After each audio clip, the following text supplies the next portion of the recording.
महात्मा उपासक डॉक्टर सोहनराज तातेड़ पुनरुत्थान और आत्मविज्ञान के बाद अब ला रहे हैं सनातन सत्य, जैसी दृष्टि वैसी सृष्टि, कुदरत, कुदरती रचना एवं कुदरत के कानून से शाश्वत सुख की प्राप्ति।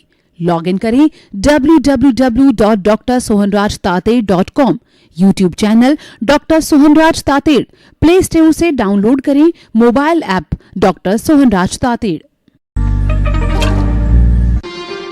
ओम ह्रीं नमो अरहंताणम, ओम ह्रीं नमो सिद्धाणम, ओम ह्रीं नमो आयर्याणं, ओम ह्रीं नमो उवज्जायाणं, ओम ह्रीं नमो लोये सव्वसाहुणं। ऐसो पंच नमोकारो सव पावपनासनो, मंगलाणं च सव्वेसिं पडमं हवै मंगलं, पडमं हवै मंगलं। ओम नमो भगवते वासुदेवाय, ओम नमः शिवाय। जय सच्चिदानंद। भाई और बहनों, मातृशक्ति को नमन। आज का हमारा बहुत सुंदर विषय आत्मा और कर्म का संघर्ष।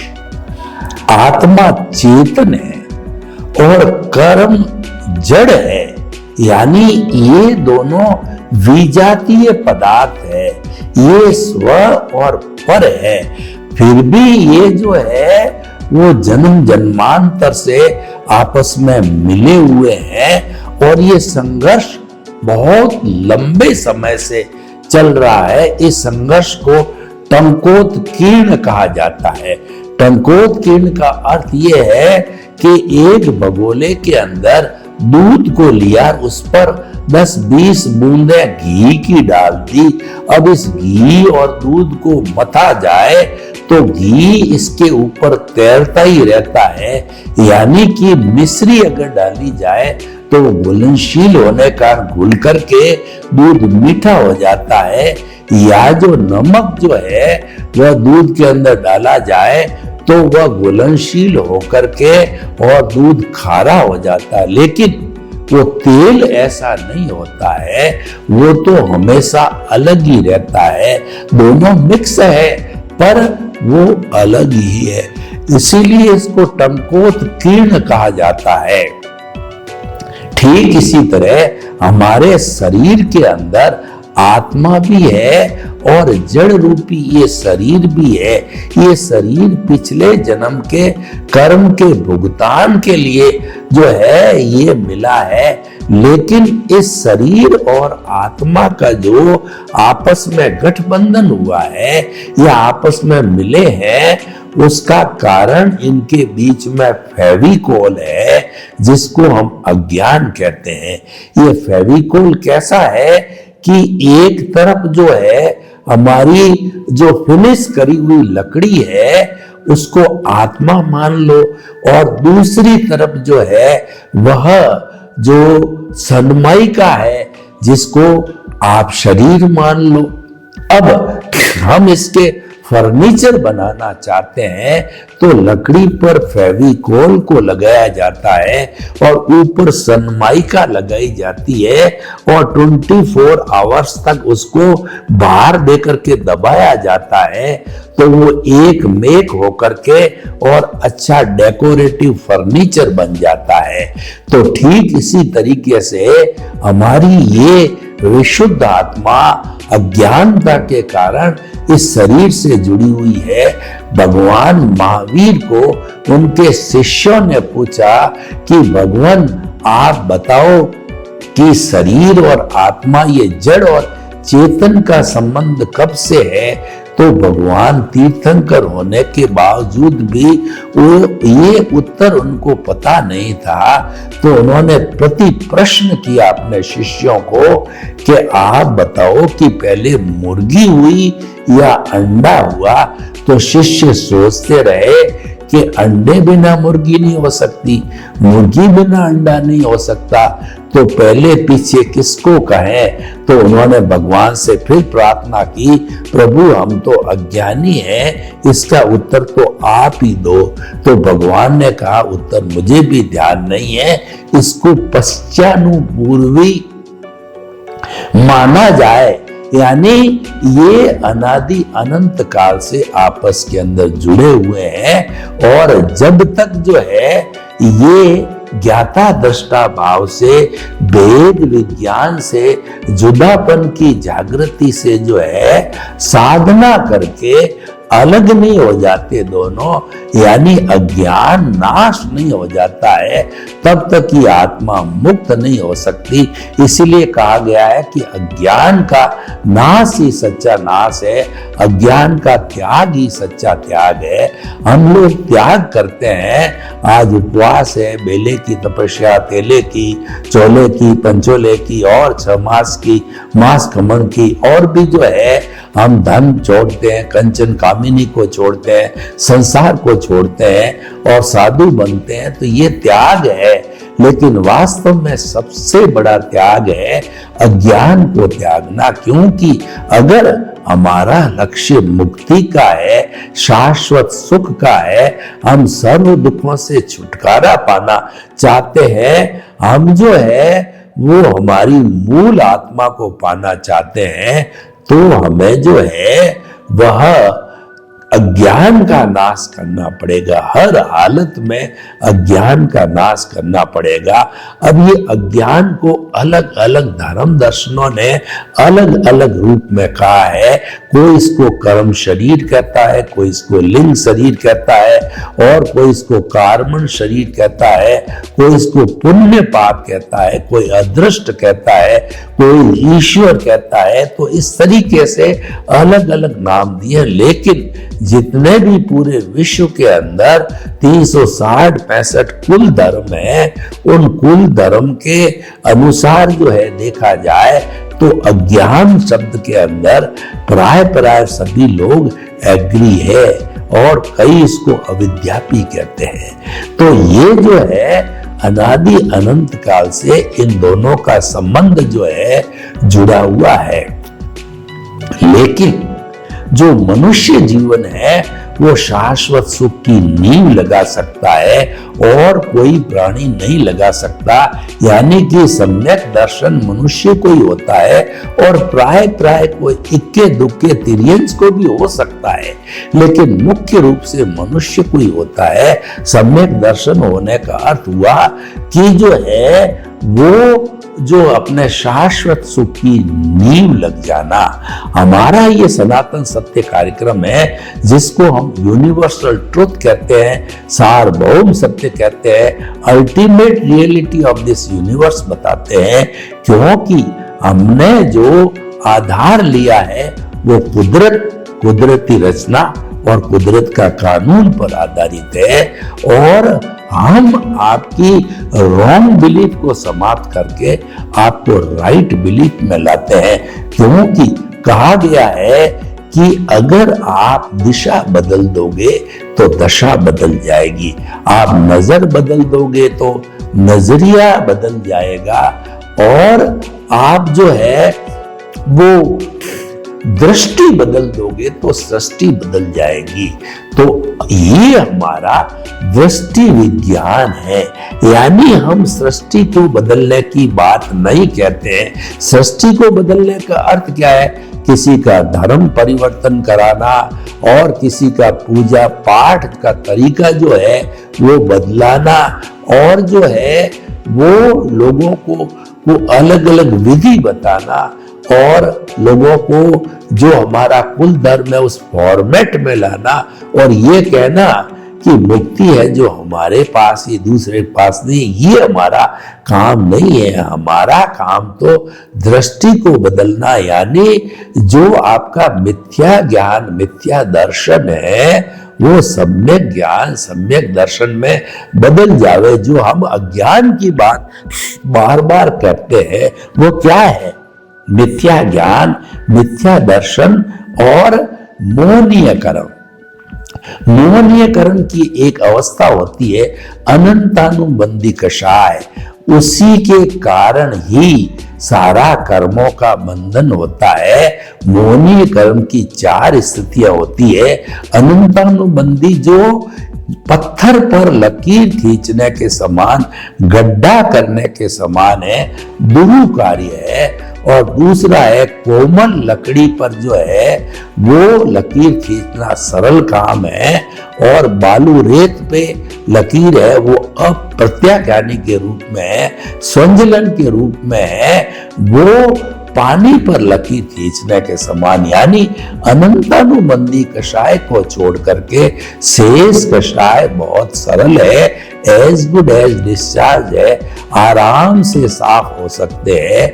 तो हमारा सारा जो कहना चाहिए कि हमारे शाश्वत सुख की जो नींव लगती है वो अनंतानुबंधी कषाय भस्मीभूत होने से लगती है, और वो हमारा पुनर्जन्म होता है।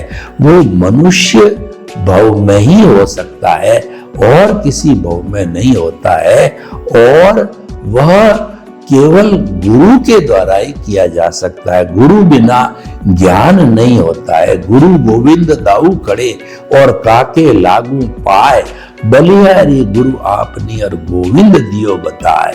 हे गुरुदेव, मैं आपको पहले नमस्कार करता हूँ क्योंकि आपने गोविंद यानी भगवान के दर्शन कराए। पहले आपके दर्शन करता हूँ, फिर भगवान के दर्शन करता हूँ। तो गुरु का मतलब होता है अंधकार, रू का मतलब दूर करने वाला।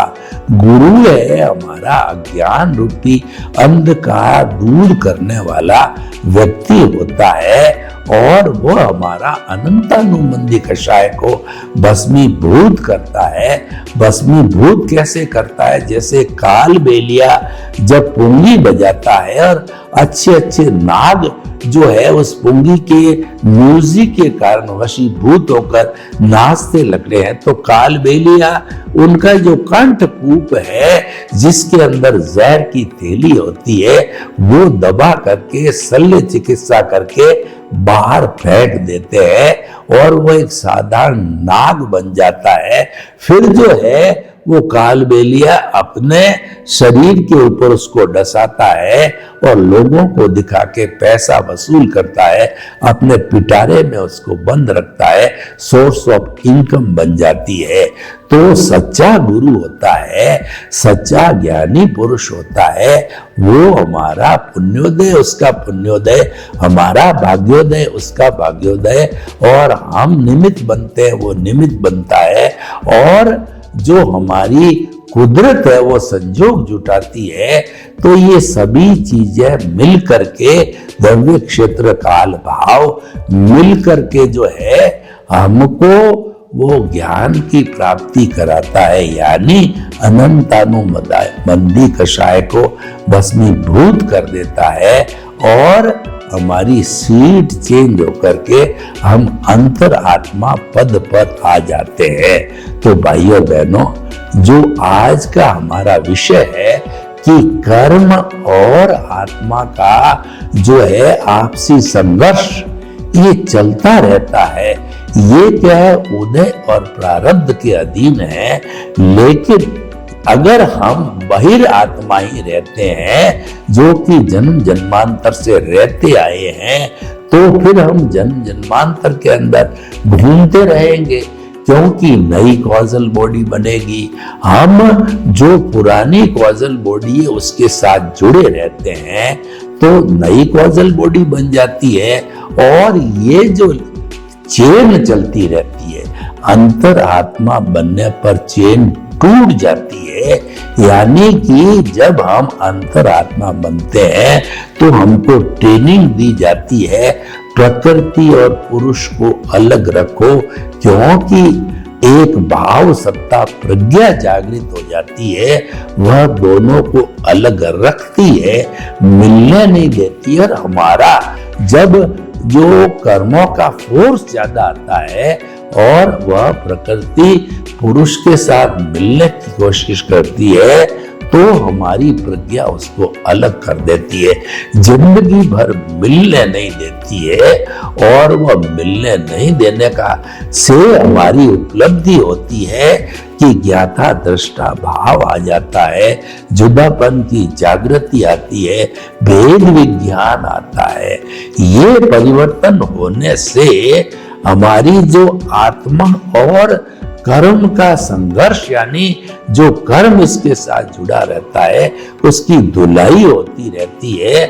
उसमें डिटर्जेंट पाउडर आने से अंतरात्मा बनते ही फास्ट धुलाई होती है। और ऐसा बताया जाता है कि जो व्यक्ति अंतरात्मा बन जाता है उसके अधिकतम 15 भव होते हैं। और देखिए, जब हम बहिरात्मा के रूम थे तो असंख्य अनंत भवों से घूमते आए हैं और आगे घूमते रहेंगे।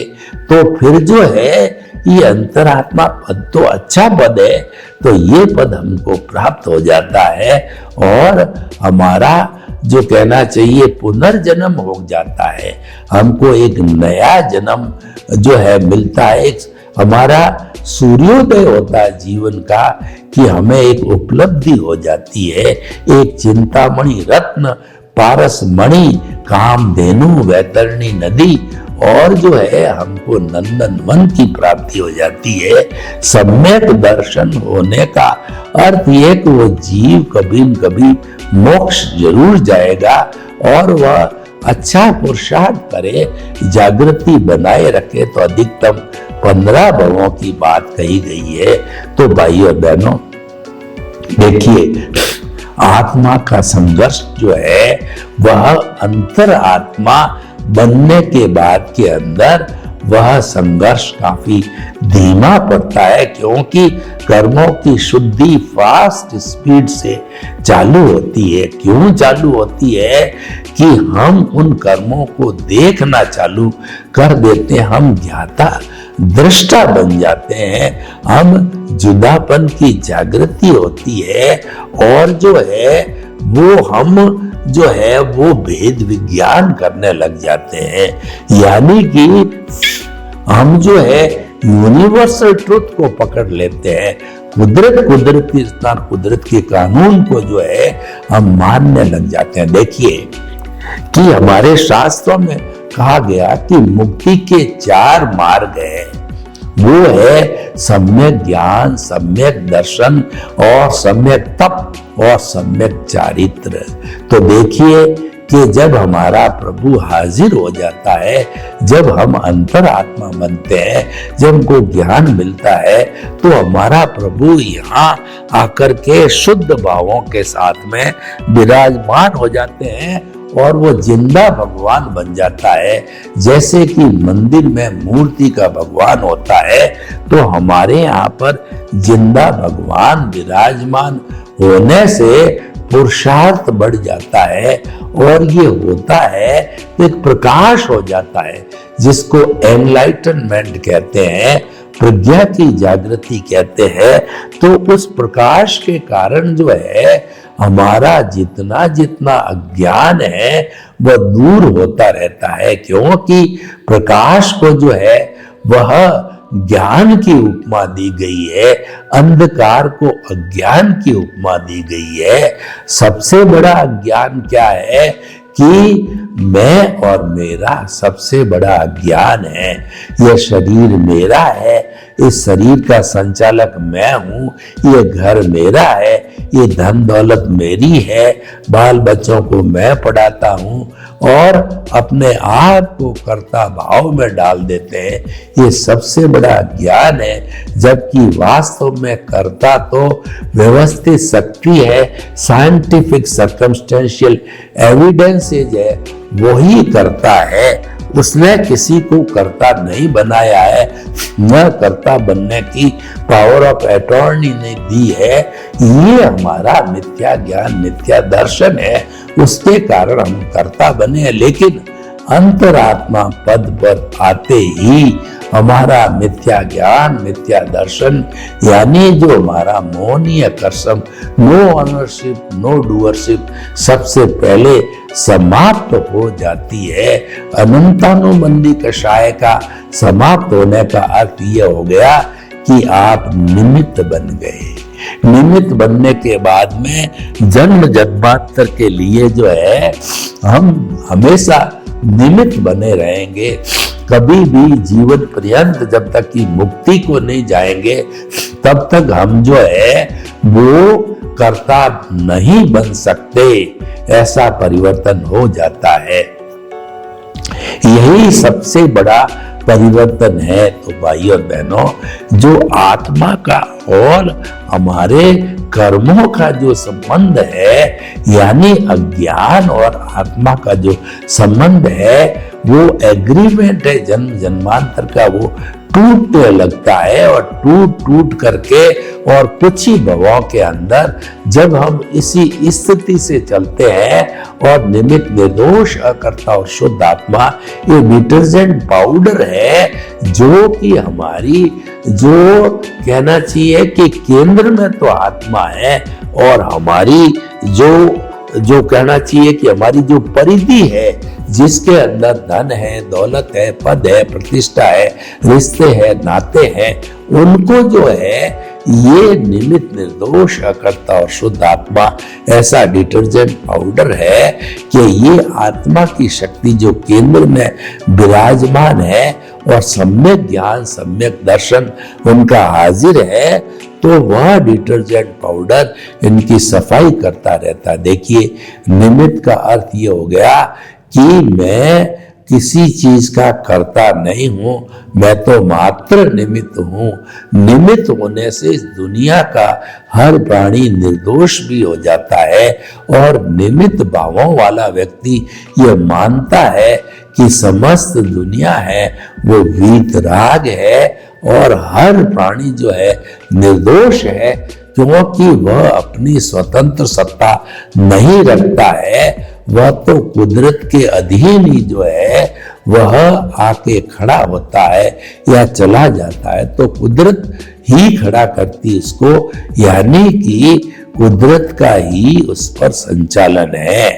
तो इसलिए कुदरत का संचालन होने के कारण वह व्यक्तिगत जो है उसकी कोई स्वतंत्रता नहीं रहती है, तो उसको निर्दोष कहते हैं। निमित्त, निर्दोष और अकर्ता तो शुरू में बन गया जब नो ऑनरशिप, नो डूअरशिप, जब हमारा अनंतानुबंधी कषाय खत्म हुआ था, तब नो ऑनरशिप, नो डूअरशिप, अकर्ता पद आ गया था। जब हम निमित्त, निर्दोष और अकर्ता हो जाते हैं तो हम समस्त प्राणियों के भीतर विराजमान शुद्ध आत्मा भगवान को निर्दोष दृष्टि से दर्शन कर उनको नमन करते हैं।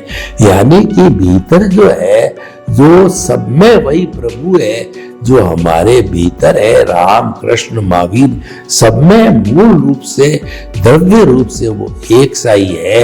ये जो फर्क दिखाई देता है, अपने अपने कर्मों के अधीन अलग अलग भाव डाले थे, अलग अलग कर्म है, जब वो अलग अलग तरह के मनुष्य दिखाई देते हैं। मूल स्वरूप का आत्मा सबका मुक्ति में जाने वाला है और वो चला भी जाता है। जब प्राणी का ज्ञान संपूर्ण रूप से समाप्त हो जाता है, संपूर्ण निर्जरा हो जाती है, तब वह कर्म का और आत्मा का संबंध विच्छेद हो जाता है।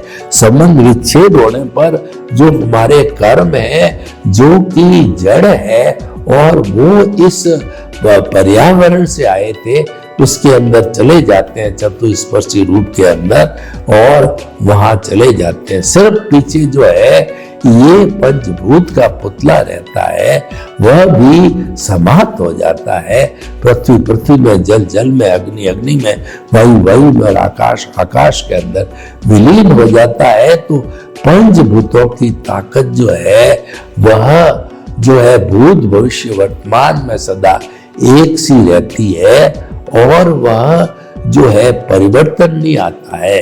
हमारे आइंस्टीन ने सूत्र दिया E is equal to mc²। m mass है, c² कांस्टेंट है, यानी इस दुनिया की जितनी भी एनर्जी है वो भूत भविष्य वर्तमान में एक अंश भी न घटती है न बढ़ती है, मात्र ठोस द्रव में बदलता है, द्रव गैस में बदलता है और गैस से वाइब्रेशन बनती है। मैं आपसे जो अभी प्रवचन कर रहा हूं इसकी वाइब्रेशन इस कैमरे के और ऑडियो के माध्यम से जो है, ये यूट्यूब के माध्यम से, ये जो कहना चाहिए ये टीवी के माध्यम से, रेडियो के माध्यम से, मोबाइल के माध्यम से, ईयरफोन के माध्यम से, ये संपूर्ण ब्रह्मांड में, संपूर्ण विश्व के अंदर वो खींची जा सकती है। तो भाइयों और बहनों, ये सारा जो है वो हम ये बताना चाहते हैं आपको कि ये कर्मों का और आत्मा का जो है संपर्क धीरे धीरे टूट करके